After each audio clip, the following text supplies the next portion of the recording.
سورت الکوثر مکی سورت ہے، 1 رکوع ہے اور 3 آیات ہیں۔ اس سورت کا دوسرا نام سورت النحر بھی ہے۔ اس کے شان نزول میں ایک روایت آتی ہے، دلائل النبوہ میں ہے کہ جس شخص کی اولاد یعنی بیٹا مر جائے تو عرب اس کو ابتر کہتے تھے۔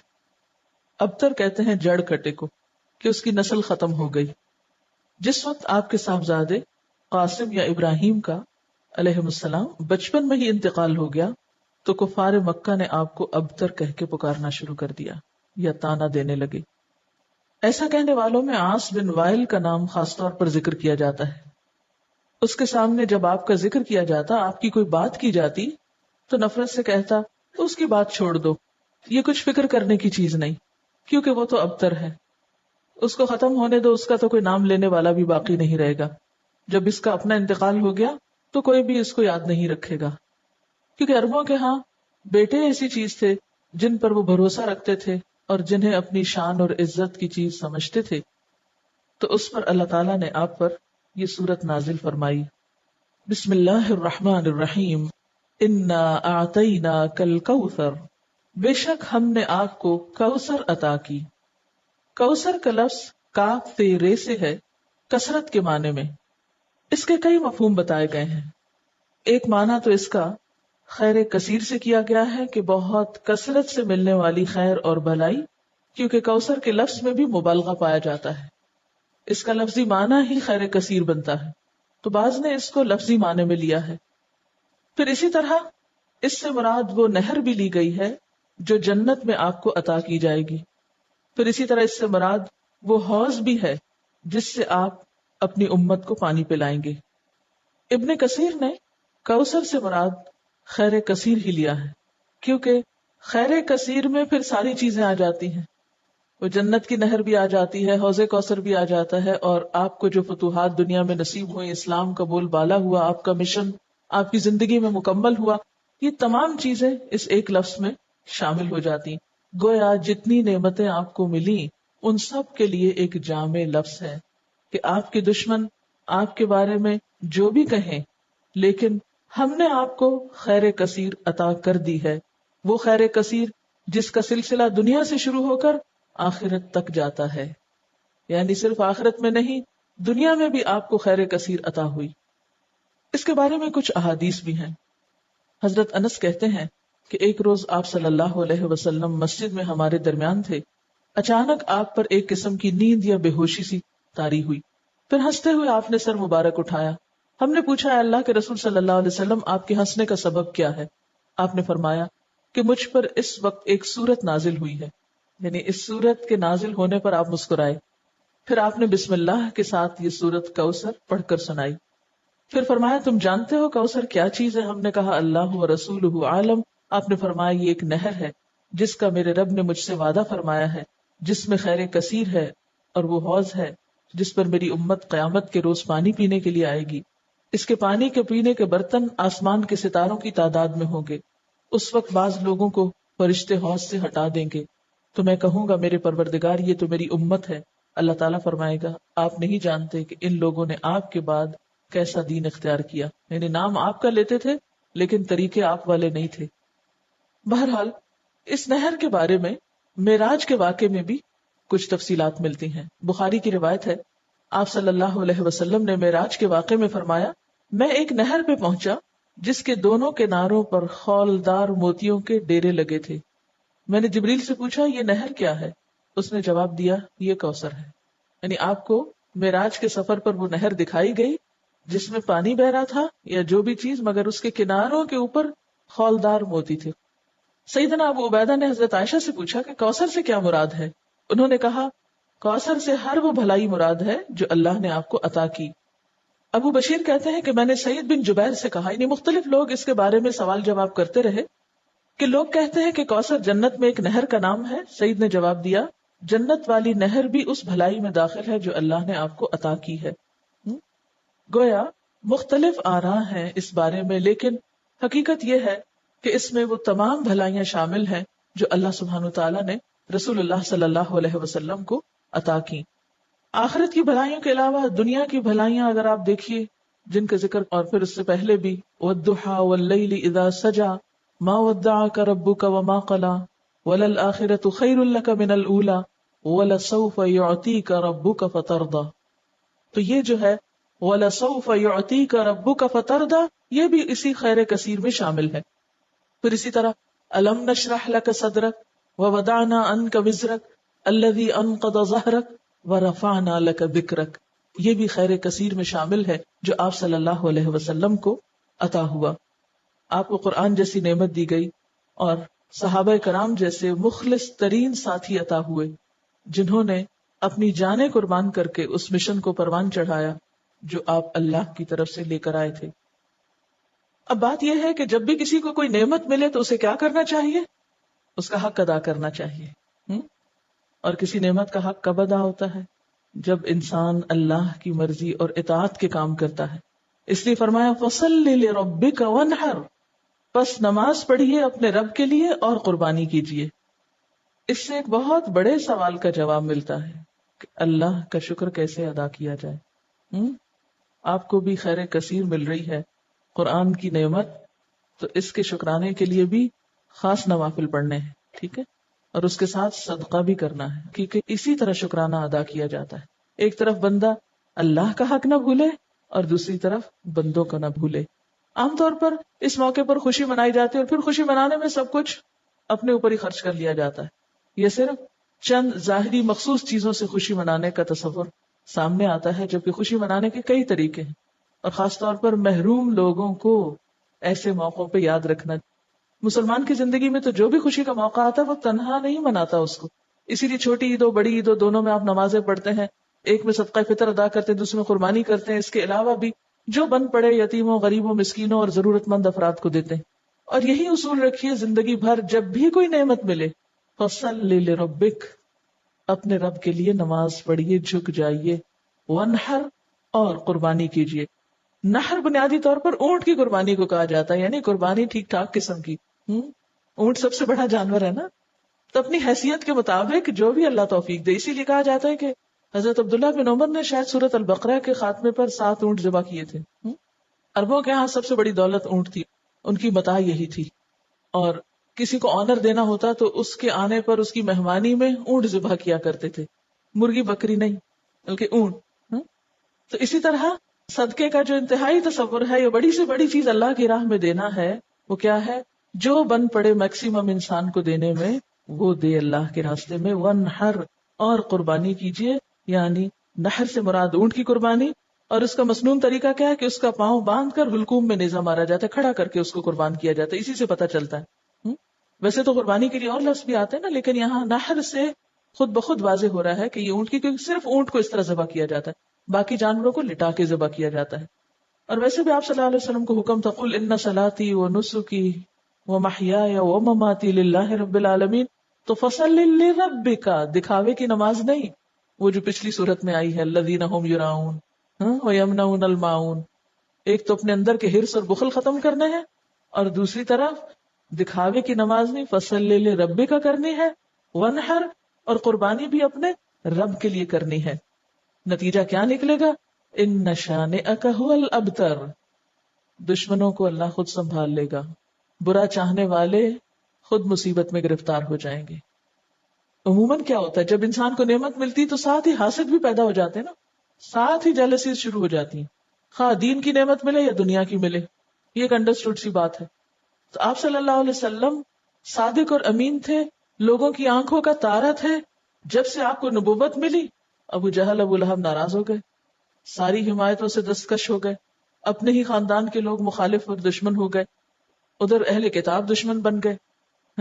ان کو کیا ہوا؟ وہ تو اتنے انتظار میں تھے، ان کو بھی حسد مار گیا کہ ہمارے قبیلے سے کیوں نہیں آئے، ہمارے بنی اسرائیل میں سے کیوں نہیں آپ نکلے. تو یہ شیطان انسان کو چھوٹی چھوٹی چیزوں میں آ کے الجھا دیتا ہے، معمولی چیزوں کو انا کا مسئلہ بنا کر انسان کو حق سے دور کر دیتا ہے. تو ایسے موقعوں پر انسان کو پرواہ نہیں کرنی چاہیے. اللہ جو بھی نعمت عطا کرے، خیر کثیر پھر دین ہی کے کانٹیکسٹ میں ہے، کیونکہ آپ صلی اللہ علیہ وسلم کو تو سب سے بڑا انعام خاتم النبیین ہونے کا آنر ملا تھا، اور آپ پر دین مکمل ہوا تھا، سب سے بہترین کتاب آپ پر اتاری گئی تھی. تو یہ سب کچھ خیر کثیر میں آتا ہے. آپ کے آنر میں یہ سب کچھ. تو آپ کو ان سب چیزوں کا شکرانہ ادا کرنے کے لیے نماز اور قربانی کی طرف متوجہ کیا جا رہا ہے، اور دشمنوں کے حسد سے بچنے کا بھی بہترین طریقہ ہے.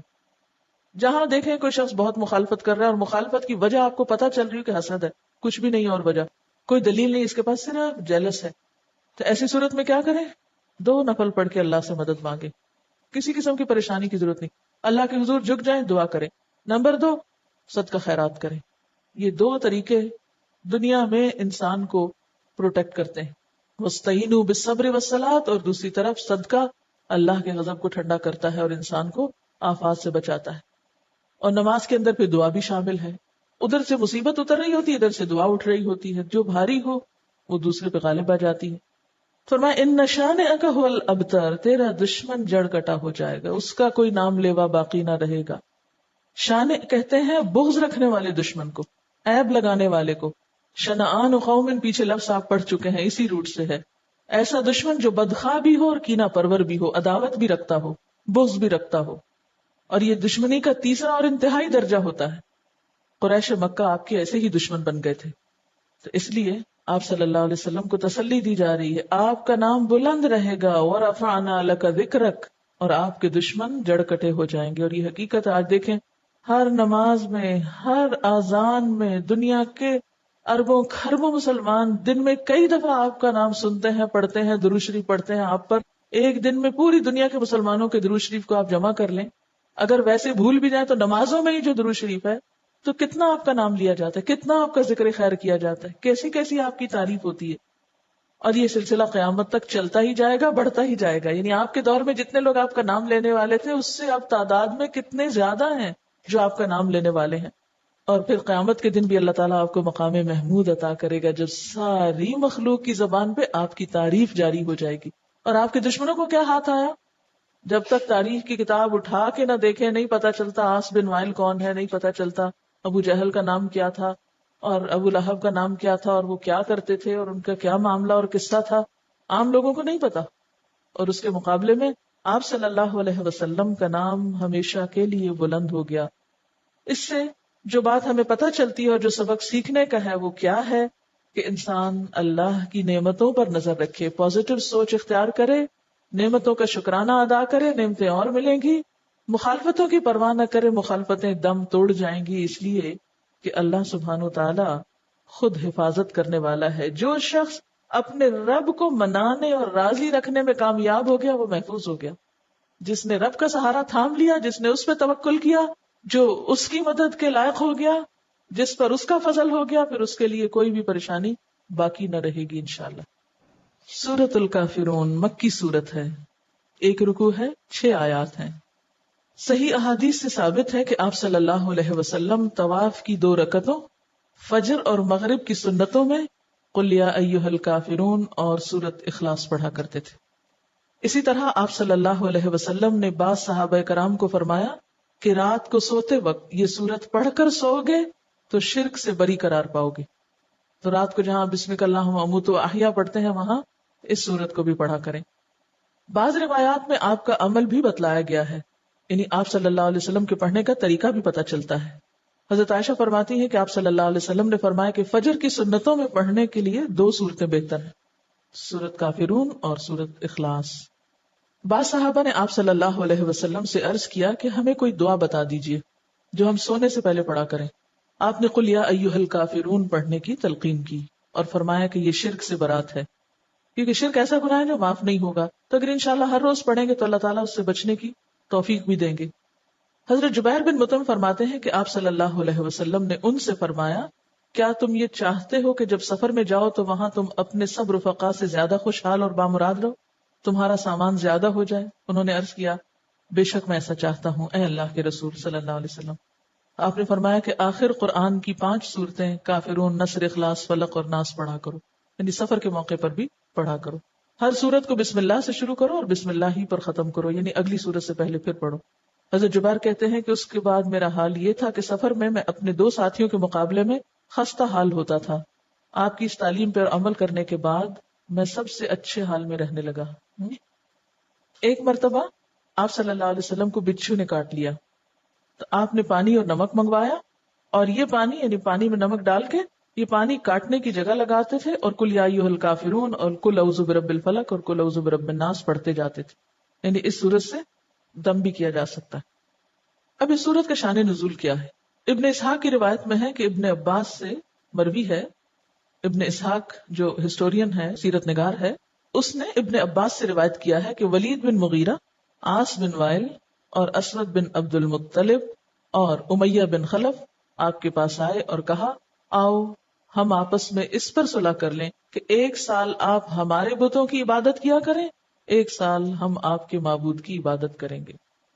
اسی طرح ابن عباس سے روایت ہے کہ کفار مکہ نے باہمی مصالحت کے لیے یہ صورت پیدا کی تھی، اور جھگڑا ختم کریں، 1 سال تمہارا 1 ہمارا. اور یہ بھی کہا تھا کہ آپ ہمارے بتوں میں سے بعض کو صرف ہاتھ لگا دیں، ٹچ کر دیں، تو ہم آپ کی تصدیق کرنے لگیں گے. یعنی ایک دفعہ آپ ان پہ شفقت کا ہاتھ پھیر دیں تو پھر ہم کیا کریں گے، آپ کے معبود کی عبادت شروع کر دیں. تو اس موقع پر جبریل علیہ السلام یہ صورت لے کر نازل ہوئے کہ دین کے معاملے میں کوئی کمپرومائز نہیں. بسم اللہ الرحمن الرحیم. قل یا ایھا الکافرون، کہہ دیجئے اے کافرو. پورے قرآن پاک میں یہ انداز نہیں ہے کافروں کو بلانے کا، لیکن اس موقع پر نام لے کر پکار کر کہا جا رہا ہے. الکافرون سارے مراد ہیں، لیکن خصوصی طور پر جن کے بارے میں یہ صورت نازل ہوئی. اور یہ بھی یاد رکھیے کہ یہ صورت مکی دور کے آخری حصے میں نازل ہوئی، جب آپ نے ان پر ساری حجت تمام کر دی تھی اور پھر وہ آپ کو ایسی آفرز دے رہے تھے. آپ ایک عرصے تک اپنی قوم کو یا قومی کہہ کے پکارتے تھے، اے میری قوم، اے بنو ہاشم، اے قریش. لیکن اب یہاں اے کافرو کہہ کے پکارا گیا اور حجت تمام کرنا بھی مقصود تھا. تو قل یا ایھا الکافرون، کہہ دیجئے اے کافرو، لا اعبد ما تعبدون، میں عبادت نہیں کرتا ان کی جن کی تم عبادت کرتے ہو. یعنی کسی قیمت پر میں تمہارے معبودوں کی عبادت نہیں کر سکتا. آپ کو یاد ہوگا کہ ابتدائی دور میں بھی آپ کو کچھ آفرز دی گئی تھی. جب ابو طالب زندہ تھے، کفار مکہ میں سے کچھ سردار آ کر یہ آفر کر رہے تھے آپ صلی اللہ علیہ وسلم کو کہ آپ چاہیں تو آپ کے قدموں میں جتنی چاہیں دولت لا کے ڈھیر کر دیتے ہیں، جس لڑکی سے چاہیں شادی کر دیتے ہیں، مکہ کا سردار بننا چاہتے ہیں تو وہ بنا لیتے ہیں، لیکن ہمارے معبودوں کی توہین نہ کرو، ان کو کچھ نہ کہا کرو، لا مت کہو، الا اللہ کہتے رہو لیکن لا مت کہو، ان کو کچھ نہ کہو. لیکن آپ صلی اللہ علیہ وسلم نے ان میں سے کسی بات کو تسلیم نہیں کیا. اس سے یہ بات پتہ چلتی ہے کہ دین کا کام اس وقت تک ہو نہیں سکتا جب تک انسان اپنی بات کا پکا نہ ہو. دین کے اصولوں پہ کمپرومائز نہیں کیا جا سکتا. اچھا، ہمارا عام طور پر حال کیا ہوتا ہے، بعض اوقات ہم دوسرے کا دل رکھنے کے لیے اس کی غلط باتیں لے لیتے ہیں. ہم کہتے ہیں چلو پہلے اس کو مانوس کر لیں، کچھ غلط کام ان جیسے کر لیں اور پھر اس کے بعد ہم ان کو سمجھا لیں گے. یہ طریقہ درست نہیں ہوتا. مثلا کوئی شراب پی رہا تو آپ کے چلو میں اس کا دل رکھنے کو تھوڑی سی پی لوں، پھر اس کے بعد اس کو تبلیغ کر کے سمجھا دوں گی کہ یہ حرام ہے، پہلے ذرا میں کمپنی تو دوں اس کو. یہ نہیں ہو سکتا، اس لیے کہ جب آپ کا اپنا عمل غلط ہوگا تو آپ دوسرے کو کس منہ سے منع کریں گے؟ آپ کی کون سنے گا پھر؟ اصل بات یہ ہے کہ باطل دوئی پرست ہے، حق لا شریک ہے. شعر ہے اصل میں، باطل دوئی پرست، دوئی پسند یعنی کہ اس میں بے وفائی ہے، بہت سارے بت ہیں، حق لا شریک ہے. حق کی خوبی کیا ہے کہ اس میں بس ایک الہ ہے، دی اونلی ون. شرکت میانہ حق کو باطل نہ کر قبول. ہمیں کیا حکم ہے کہ کچھ باطل کی چیزیں، کچھ حق کی چیزیں، کچھ ملغوبہ سا دین بنا کے وہ اختیار کر لو، یہ نہیں کرنا. روشنی روشنی ہے، اندھیرا اندھیرا ہے، حق حق ہے، باطل باطل ہے. اس لیے دین کے معاملے میں کمپرومائز نہیں کرنا، سمجھوتے نہیں کرنے، اصول پر قائم رہنا ہے، استقامت اختیار کرنی ہے، اور خصوصاً عقیدے کے معاملے میں، توحید کے معاملے میں کسی قسم کی کوئی مداہنت نہیں برتنی. قل یا ایھا الکافرون لا اعبد ما تعبدون، میں نہیں عبادت کرتا جن کی تم عبادت کرتے ہو، ولا انتم عابدون ما اعبد، اور نہ تم عبادت کرنے والے ہو جس کی میں عبادت کرتا ہوں، ولا انا، اور نہ میں عابد عبادت کرنے والا ہوں، ما عبدتم جن کی تم نے عبادت کی. اب دیکھیے یہاں ایک دفعہ مضارع کا صیغہ ہے اور دوسری دفعہ فاعل کے وزن پر آ رہا ہے. ایک دفعہ عابدو ہے، دوسری دفعہ عابدن ہے. یعنی نہ کی ہے، نہ کروں گا اور نہ کرنے والا ہوں، مجھ سے تم پوری طرح مایوس ہو جاؤ، یہ نہیں ہو سکتا.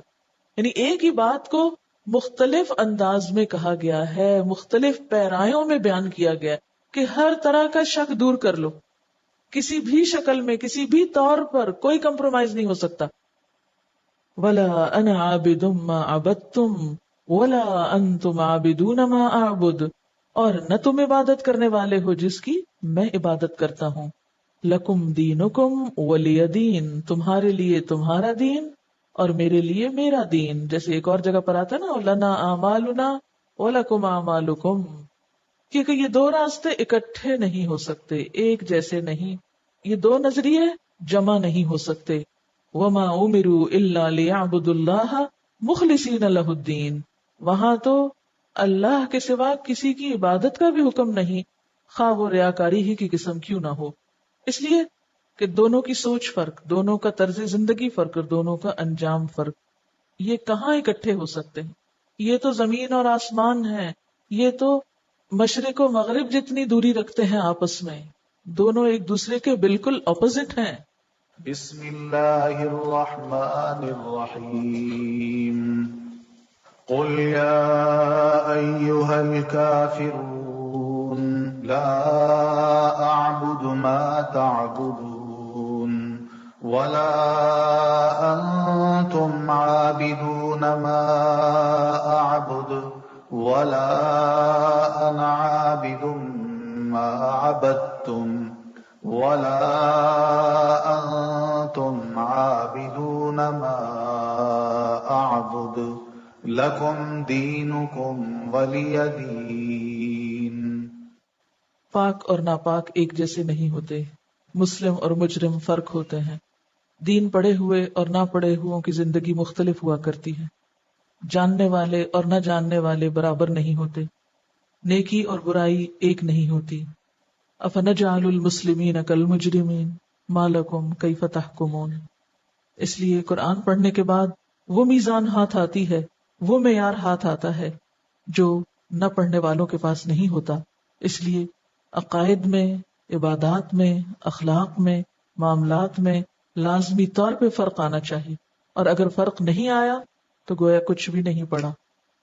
اللہ اکبر اللہ اکبر لا الہ الا اللہ واللہ اکبر وللہ الحمد. سورت النصر مدنی سورت ہے، ایک رکوع ہے، 3 آیات ہیں. نزول کے اعتبار سے یہ آخری سورت ہے، یعنی مکمل سورت کے اعتبار سے. جس وقت یہ نازل ہوئی تو بعض صحابہ سمجھ گئے کہ اب آپ صلی اللہ علیہ وسلم کا آخری وقت آ گیا ہے، اسی لیے آپ کو پھر تسبیح و تحمید اور استغفار کا حکم دیا گیا، جیسے ابن عباس نے روایت کیا ہے. اذا جاء نصر اللہ والفتح، جب اللہ کی مدد آ گئی اور فتح نصیب ہو گئی. اللہ کی مدد کا کیا مطلب ہے؟ اسلام کا کفر پہ غلبہ، مسلمانوں کا کلچر عام ہونا. اور والفتح، فتح سے مراد یہاں فتح مکہ ہے، وہ شہر جو آپ کا مولد و مسکن تھا، لیکن کافروں نے آپ کو اور صحابہ کرام کو وہاں سے ہجرت پر مجبور کر دیا. چنانچہ 8 ہجری میں جب مکہ فتح ہو گیا تو لوگ جوق در جوق مسلمان ہونے لگے، فوج در فوج مسلمان ہونے لگے. اس سے قبل 1-2 لوگ مسلمان ہوا کرتے تھے، گروپس میں لوگ مسلمان نہیں ہوئے تھے. فتح مکہ سے لوگوں پر یہ بات واضح ہو گئی کہ آپ اللہ کے سچے پیغمبر ہیں اور دین اسلام سچا دین ہے جس کے بغیر اب نجات ممکن نہیں، نہ دنیا میں نہ آخرت میں. اس لیے اذا جاء نصر اللہ والفتح، جب اللہ کی مدد آ گئی اور فتح نصیب ہو گئی، جس کا ذکر پیچھے کیا گیا تھا، وَأُخْرَى تُحِبُّونَهَا نَصْرٌ مِّنَ اللَّهِ وَفَتْحٌ قَرِيبٌ، جس فتح قریب کا وعدہ کیا گیا تھا وہ فتح مبین، فتح مکہ کی شکل میں نصیب ہو گئی. وَرَأَيْتَ النَّاسَ يَدْخُلُونَ فِي دِينِ اللَّهِ أَفْوَاجًا، اور تم نے دیکھا لوگوں کو کہ اللہ کے دین میں فوج در فوج داخل ہونے لگے، یعنی بہت بڑی تعداد لوگوں کی مسلمان ہو گئی. کہتے ہیں کہ صرف یمن سے 700 لوگ مسلمان ہو کے آپ کے پاس پہنچے. اتنی بڑی بڑی تعداد میں اکٹھے مسلمان ہوئے جو راستے میں اذانیں دیتے ہوئے اور قرآن پڑھتے ہوئے آ رہے تھے، یعنی اسلام میں داخل ہونے کے بعد. تو ایسی نعمت جب نصیب ہو، فسبح بحمد ربک، تو تسبیح کرو اپنے رب کی حمد کے ساتھ، یعنی اب فریضہ رسالت دین ادا ہو گیا، جو ذمہ داری تھی پوری ہو گئی، لہٰذا اب اللہ کی تعریف اور پاکی بیان کی جائے، واستغفر اور خوب استغفار کی جائے، انہ کانا توابا، بے شک وہ توبہ قبول کرنے والا ہے۔ کہتے ہیں کہ اس سورت کے نازل ہونے کے بعد آپ صلی اللہ علیہ وسلم جب کوئی نماز پڑھتے تو یہ دعا کرتے، سبحانک ربنا وبحمدک اللہم اغفر لی، یعنی استغفار اور تسبیح دونوں کو ملا کر پڑھا کرتے تھے، خصوصاً سجدے میں، یہ سجدے کی دعا بھی ہے نا۔ اور اس کے علاوہ اٹھتے بیٹھتے آتے جاتے یہ دعا پڑھتے تھے، سبحان اللہ وبحمدہ استغفر اللہ واتوب الیہ۔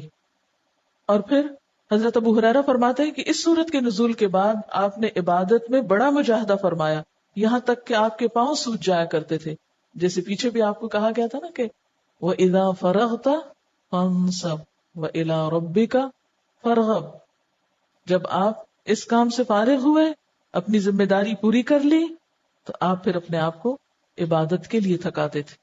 سبحانک اللہم وبحمدک اشہد ان لا الہ الا انت استغفرک واتوب الیک۔ السلام علیکم ورحمۃ اللہ وبرکاتہ۔